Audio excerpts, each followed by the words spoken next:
August 7th, 1942. Guadalcanal, Solomon Islands. The sun hung low in the sky, casting long shadows across the black sand beaches of Guadalcanal. The roar of the surf mixed with the muffled rumble of distant artillery as waves of Marines splashed ashore, their rifles held tightly in their hands, their eyes scanning the jungle ahead.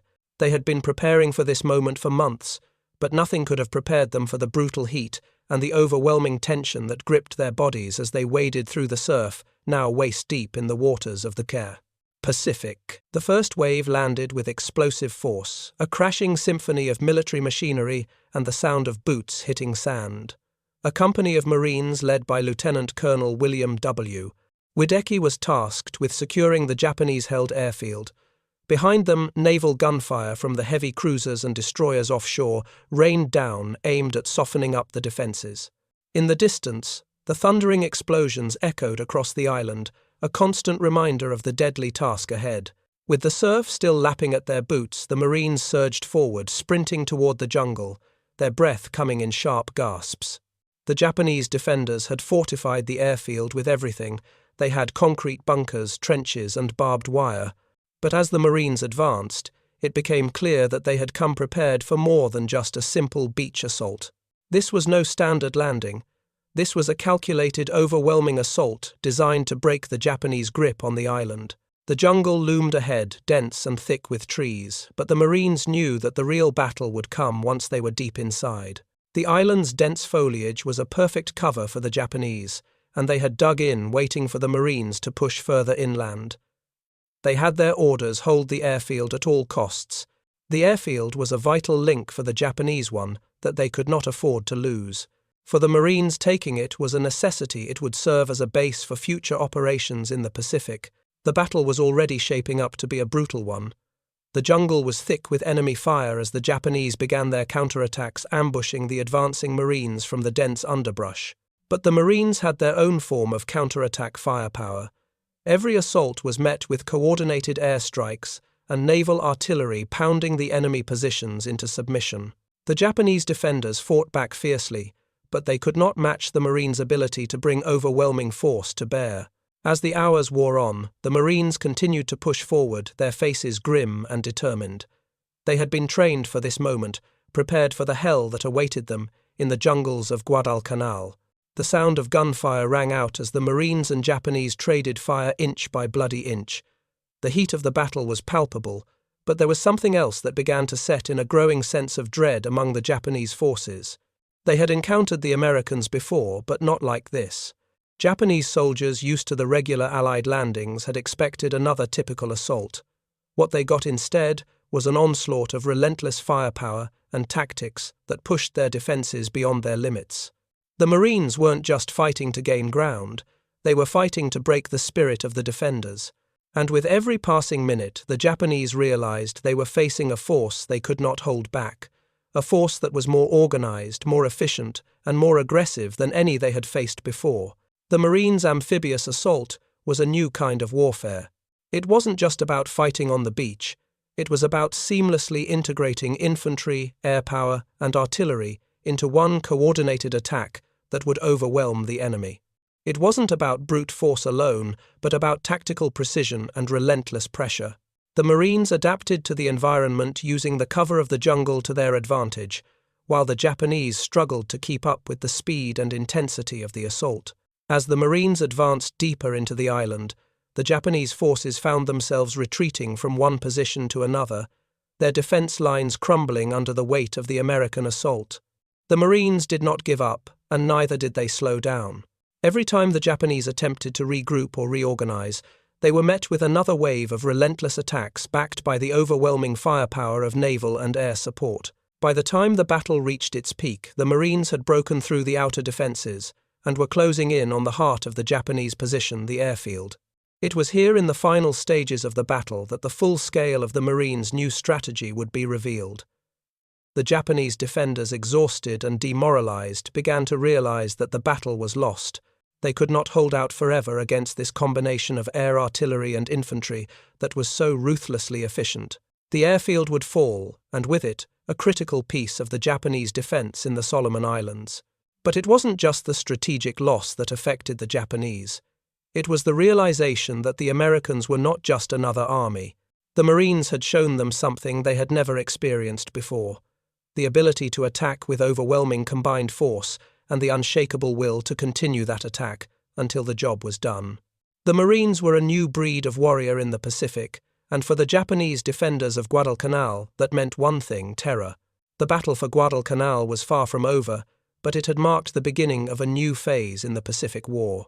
The Japanese, caught off guard by the Marines' tactics and tenacity, would soon find themselves facing a force they could neither predict nor easily defeat. And as the Marines continued their push across the Pacific, the fear they instilled would grow, for the Japanese would come to know that when the Marines landed, there would be no mercy, no hesitation, only a relentless storm that would not stop until victory was achieved. November 20th, 1943. Betio Tarawa Atoll, Gilbert Islands. The roar of American naval bombardment echoed across the island as waves of Marines began their assault on the heavily fortified Japanese positions. The landing craft hit the sand with violent force, throwing Marines into the surf as the sound of heavy artillery fire reverberated through the air. The Marines, soaked and covered in sweat, surged forward onto the shore, their eyes scanning for any movement within the thick, smouldering smoke. Behind them, naval guns continued to pound the island, a steady stream of fire meant to soften up the enemy's defences. But even as the shelling rained down, the Japanese defenders remained dug in their resolve, as solid as the concrete bunkers they had built. Staff Sergeant David Mitchell, leading his platoon onto the island, scanned the horizon through the haze of smoke and debris. The Japanese defenders had prepared for this moment. They had fortified Betio to be a stronghold in the Pacific. Concrete pillboxes, machine gun nests, and well-hidden trenches lined the shores. The Marines' objective was clear: capture the island, destroy the enemy's fortifications, and secure the airfield for future American operations. But the Japanese defenders weren't going to make this easy. The moment the Marines set foot on the beach, they encountered the full force of the island's defences. The battle was as brutal as it was unforgiving. Every inch of sand was contested, every advance met with withering machine gun fire. The Japanese soldiers, entrenched in their positions, fought with unwavering determination. But what they didn't yet know was that this was not just another landing. It was an invasion engineered to overwhelm a force designed to break their defences at any cost. As the Marines advanced, their assault was far from the traditional beach landing. In the thick jungle and the tight streets of Betio, the Americans used flamethrowers, grenades, and close-quarters combat tactics that were tailored to neutralize entrenched positions. It wasn't about simply capturing ground, it was about dislodging the defenders with overwhelming firepower and precision. The Marines used their mobility to outmaneuver the Japanese defenders, pushing forward relentlessly despite the heavy casualties that mounted as they closed in on the island's center. For the Japanese, the realization began to set in. They had expected the usual Allied landing forces, a heavy naval bombardment, followed by infantry advances over open ground. What they faced, however, was something different, an enemy that combined air, land, and sea power in a way they had never seen before. The assault was relentless, and for every defensive position that fell, 2 more Marines filled the gap. The Japanese defenders were slowly being outnumbered and outgunned. The battle had taken on a brutal rhythm. Every time the Japanese tried to regroup in a new position, the Marines were right behind them. The precision of the American attack became clear. It wasn't just about firing on a target. It was about suppressing enemy positions, clearing each trench, and using the Marines' expertise to break the will of the defenders. As the battle wore on, the Japanese defenders began to feel the weight of the onslaught. They could not hold their positions forever against such concentrated firepower. What they had thought were impregnable fortifications began to crumble. The Marines adapted to every challenge, learning and evolving on the fly. The dense jungle, the sand, and the harsh weather all became factors to exploit as the Marines pressed forward. And in that press, the fear of the American Marines began to spread through the Japanese ranks. The soldiers, who had once believed that their fortifications could hold the line, now found themselves confronting a new reality. The Marines were not merely pushing them back, they were reshaping the battlefield. The Japanese defensive positions, once seen as impenetrable, were proving no match for the overwhelming American firepower. As each wave of Marines hit the beach, the Japanese realized their defense was faltering. It was then that the full weight of the American strategy became apparent to the Japanese garrison. The Marines were not just a tactical force, they were a machine, a well-oiled system of assault that coordinated airstrikes, naval bombardment, and infantry tactics in a way that no enemy had ever done before. And unlike previous battles where the Japanese had been able to regroup or pull back to new defensive lines, the Marines pressed on relentlessly, leaving no room for retreat. For the Japanese, the reality was undeniable. The Americans were not simply landing on a beach and capturing territory, they were dismantling the entire defense system piece by piece. And there was nothing the Japanese could do to stop it. They had underestimated the strength and coordination of the Marine Corps, and now with every passing hour the island was slipping away from their control. By the end of the battle, the Japanese defenders had been completely overwhelmed. Betio fell to the Marines, but not without heavy cost. The battle had been brutal and costly for both sides. Yet the Marines had proven that their tactics, their relentless pressure, and their ability to coordinate their efforts across multiple domains of warfare had set them apart from any force the Japanese had encountered before. The Japanese forces on Betio were left with a sobering realization they were no longer fighting against a conventional enemy. They were fighting against a force that could adapt, overwhelm, and keep pressing forward until their mission was accomplished. The fear that had begun to form in the hearts of the defenders on Guadalcanal now spread across the entire Pacific theater. February 19th, 1945. Iwo Jima, Japan.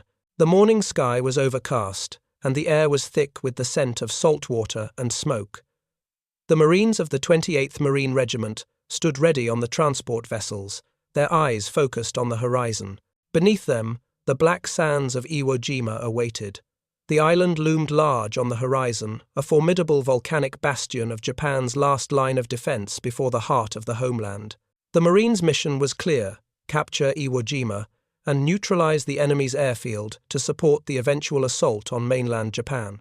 The first wave of Marines hit the beaches with explosive force as explosions rocked the surface and the unmistakable sound of machine gun fire erupted from the island's depths. Staff Sergeant Joseph Joe Garvey, a veteran of previous island-hopping campaigns, barely had time to register the violent splash of seawater against his face before he was running toward the shore. His mind raced as he sprinted forward, M1 rifle held tightly in his hands. Around him, the deadly dance of war unfolded, men ducking behind the sand, Burm's the roar of artillery punctuating every movement. The Japanese defenders, positioned within fortified positions and deep caves, had spent weeks preparing for this assault.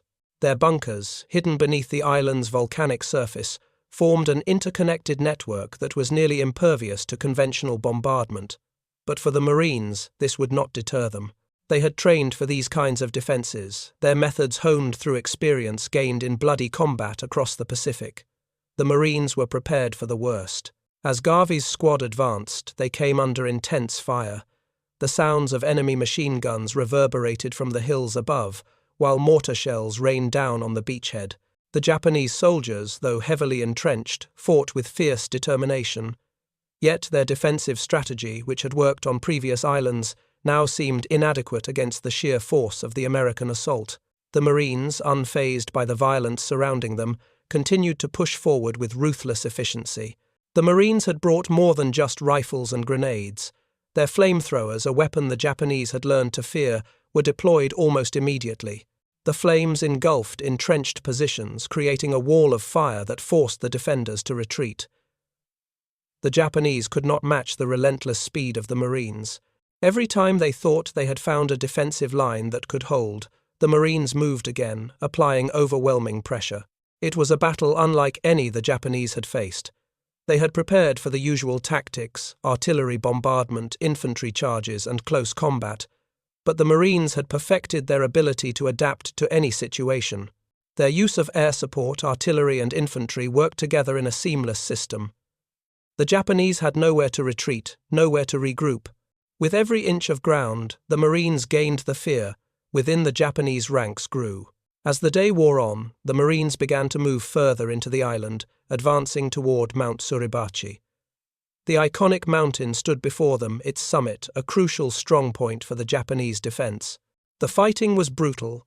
Each Marine had to fight through a network of caves, bunkers, and hidden positions. The Marines pressed on, using coordinated fire from naval ships, offshore air support from bombers, and a series of close-quarters tactics that broke the defenders' will. The Japanese soldiers entrenched deep in the volcanic rock had fought with everything they had, but they soon realized that the Marines would not stop. No matter how many positions they held, no matter how many soldiers they threw into the battle, the Marines kept coming. They adapted to every challenge, every ambush, every counterattack. There was no break in their relentless assault. By the end of the day, the Marines had taken control of several critical points on the island, but they were not done. Mount Suribachi still stood, and the Japanese defenders were still fighting. The Marines' casualty rate was high, but their resolve remained unbroken. With every defensive line breached, the Japanese were pushed further back, their lines collapsing under the weight of the American assault. The battle for Iwo Jima was far from over, but the Marines had already proven their dominance on the battlefield. The Japanese defenders, once confident in their ability to hold the island, were now faced with a terrifying reality. The Marines were unlike any enemy they had faced. They were a force that adapted, a force that combined overwhelming firepower with unyielding perseverance. There was no stopping them. In the days that followed, the Marines would continue to break the Japanese defenses. Every bunker, every cave, every inch of the island would be contested. The Marines would not give up until Iwo Jima was theirs. And as the battle raged on, the fear that had begun to grow in the hearts of the Japanese soldiers spread like wildfire. This was not just another battle. This was the realization that the Americans had evolved their tactics into something unstoppable. The Marines had arrived, and they were here to stay. April 11, 1945. Okinawa, Japan. The first rays of dawn broke through the overcast sky as the assault on Okinawa began. The island, a key strategic point for the Allies, stood as the last major obstacle before a full-scale invasion of Japan. The Marines, fresh off their successes in the earlier island-hopping campaigns, landed on the beaches with a sense of grim determination. Their mission was to secure the island and pave the way for the final push into the Japanese homeland. But this time, the stakes were higher. Okinawa was not only heavily fortified, it was also defended by some of the most fanatical troops the Japanese Empire could muster. The Marines' landing craft struck the shore with violent force. As the ramp dropped, the men surged forward into the surf, their eyes focused on the heavy Japanese positions dug into the cliffs ahead. The sound of gunfire filled the air as the first barrage of artillery from the offshore ships rained down, sending plumes of sand and smoke into the air. Behind the Marines, the massive naval bombardment continued hammering the Japanese defenses in an attempt to soften them up before the infantry could advance. The Japanese, entrenched in a network of caves and tunnels, had prepared for the Marines' arrival. Their positions were well protected, and they had anticipated a hard fight. But they had not anticipated the relentless nature of the Marine assault. The Americans, trained to fight in the toughest of conditions, had learned from their previous campaigns and adapted their tactics for Okinawa. As the Marines advanced, they were met with waves of gunfire, grenades, and mortar shells. The Japanese defenders dug in deep fought with a desperation born of knowing they had nowhere to retreat. But the Marines, despite the heavy casualties, pressed on. They were relentless, using flamethrowers to clear out caves, advancing under the cover of artillery and air support, and securing vital ground inch by bloody inch. The Japanese positions, built to withstand a prolonged siege, began to crumble under the pressure of the Marines' constant assault. The sense of fear grew among the defenders. The Marines' tactics were unlike anything the Japanese had faced. Where earlier in the war they had fought against uncoordinated attacks, now they were confronted by an assault force that combined artillery, infantry, and air superiority with surgical precision. The Japanese were overwhelmed by the pace of the attack. For every defensive line they held, the Marines would find a way to break it, whether it was through sheer force or tactical maneuvering. As the days wore on, the battle for Okinawa became a brutal and unrelenting slog. The Marines continued their push inland, facing wave after wave of Japanese resistance. But with each battle, they grew more certain that they were not just facing a traditional military force, they were facing an adversary that had evolved. The Marines' assault had become a well-oiled machine moving forward with an unstoppable momentum that forced the Japanese to retreat deeper into the island. Japanese officers began to realize the full scope of the American threat. The Marines' ability to fight through fortified positions, their relentless use of air and naval support, and their tactical innovations created a force that could not be matched. As the Marines closed in on the heart of the island, the Japanese were forced into a grim realization they could not win this battle. Their hopes of holding Okinawa had already begun to fade. The fear of the Marines spread like wildfire among the Japanese ranks. They began to understand that the Americans were no longer just another invading force. The Marines were a new kind of enemy, a force that would stop at nothing to achieve their objectives.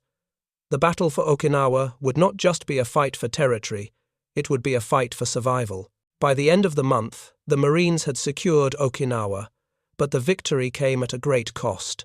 The Marines had lost thousands of men, and the island was left in ruins.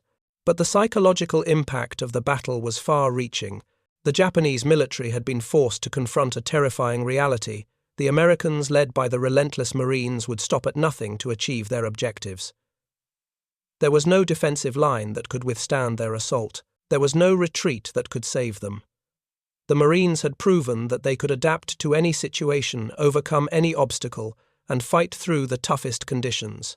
The Japanese had feared the Marines before now. That fear was a certainty. For the Marines, the victory at Okinawa was a bittersweet moment. They had accomplished their mission, but they knew the cost. And as they prepared for the next phase of the war, they carried with them the knowledge that their reputation had already spread throughout the Pacific. The Japanese had learned to fear the relentless advance of the Marines. They had learned that when the Marines came ashore, there would be no mercy, no hesitation, and no retreat. May 7, 1945. Tokyo, Japan. The war was nearing its end. The relentless pace of the American assault combined with the continuous crushing blow delivered by the U.S. Navy and Air Force had left the Japanese Empire on the brink of collapse. The fall of Okinawa was the final confirmation Japan's military infrastructure was in ruins and the morale of its forces had been shattered. The Japanese soldiers who had once fought with unflinching resolve now saw their defeat as inevitable. The Marines, relentless and unyielding in their push across the Pacific, had proven themselves to be the most terrifying force the Japanese had ever faced. For the Japanese, the fear of the Marines was no longer an abstract concept, it was an entrenched reality.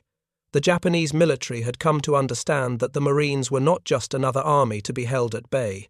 They were a force of nature, a terrifying wave of relentless power that would continue to press forward no matter the cost. The fear that began in the jungles of Guadalcanal, grew in the trenches of Betio, and became a reality on Iwo Jima, now spread throughout the entire Pacific theater. Every Marine landing was a reminder of the overwhelming strength the Japanese could not match. The psychological toll of the Marines' advance was far-reaching. By the time they had secured Iwo Jima and Okinawa, the Japanese military had been forced to reconsider their strategies. They had long relied on fortified positions, suicide tactics, and an unwavering commitment to holding ground at all costs. But the Marines had shattered that illusion. They were not just taking ground, they were tearing down everything in their path, adapting their tactics to every challenge, and using every weapon at their disposal to ensure victory. The Japanese, who had once prided themselves on their ability to fortify and defend their positions, now found themselves facing an adversary that would not be stopped. The Marines had shown them that no matter how strong the defenses, no matter how entrenched the enemy, there was always a way forward. For the Japanese, the Marines had become a symbol of unstoppable force, and that fear would linger long after the last shots were fired. In the final stages of the war, as the Japanese command scrambled to respond to the increasing pressure from the Allied forces, the reality of the Marines' effectiveness became undeniable. The American military was not just winning the battles, they were dismantling the entire Japanese war machine. Every operation, every campaign, was another step closer to Japan's ultimate surrender. But the Marines, with their combined arms approach, were the spearhead of this effort. They were the force that broke the back of the Japanese defenses, the force that demonstrated the true power of American military doctrine. By May 1945, with the war winding down, the American victory seemed all but assured. The Japanese High Command, fully aware of their imminent defeat, realized the inevitability of their situation. The once formidable Japanese empire was crumbling, and it was the Marines' relentless tactical and adaptable that had led the charge. They had proven that their ability to outmaneuver, outfight, and overwhelm the enemy was not just a tactical advantage, it was the key to victory in the Pacific. For the Marines, the legacy of fear they had instilled in the Japanese was a hard-earned testament to their effectiveness on the battlefield. They were not just soldiers, they were the face of America's military superiority, a symbol of the indomitable will that drove them to victory no matter the cost. As the war came to a close, the Japanese soldiers who had survived the assault of the Marines knew they had been broken. The fear of the American Marines would linger long after the surrender. It would echo in the minds of those who had fought them as they remembered the unstoppable wave of force that had crushed their defenses and led to the downfall of their empire. And so the legacy of the Marines' fearsome reputation was cemented. They had earned their place as the most feared and respected fighting force in the Pacific. Their relentless push across the islands had shattered myths, broken spirits, and forced the Japanese to realize that no defense could withstand the overwhelming might of the United States Marine Corps. Their actions would be remembered not just for the victories they secured, but for the terror they inspired in the hearts of their enemies.